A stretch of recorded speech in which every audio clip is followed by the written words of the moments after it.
नमस्कार दोस्तों, स्वागत है आपका बुद्ध वाइब्स चैनल में।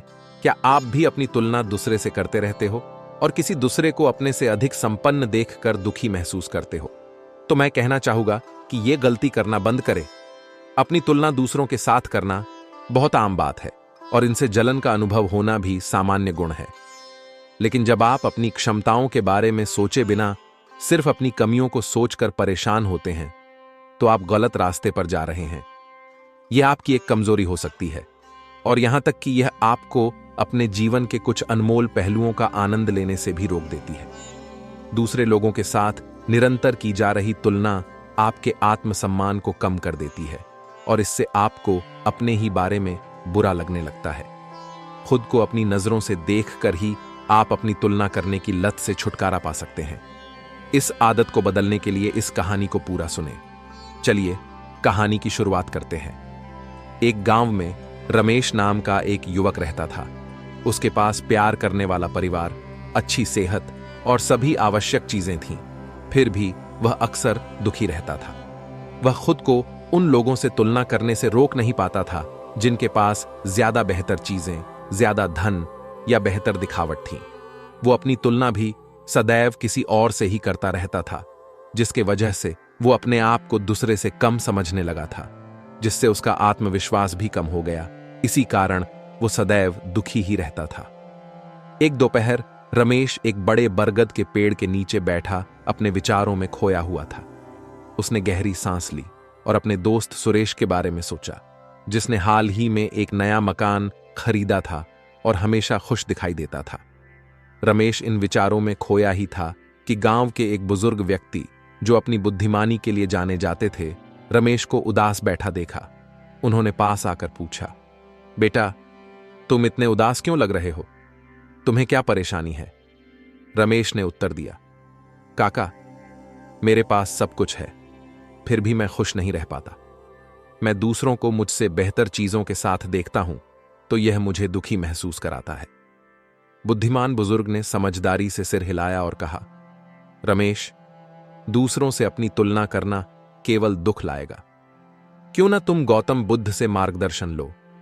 वे अपनी बुद्धिमानी और शिक्षाओं के लिए प्रसिद्ध हैं।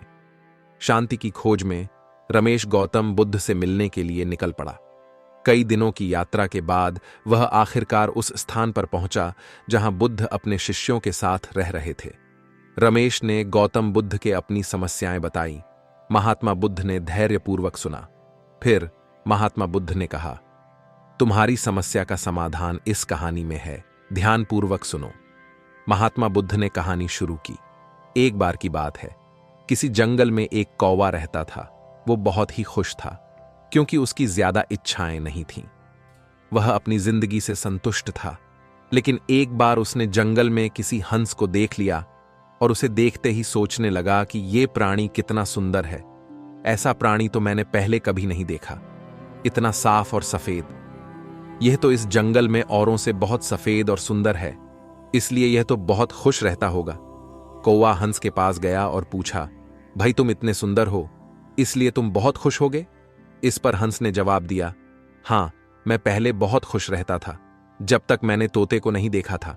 उसे देखने के बाद से लगता है कि तोता धरती का सबसे सुंदर प्राणी है।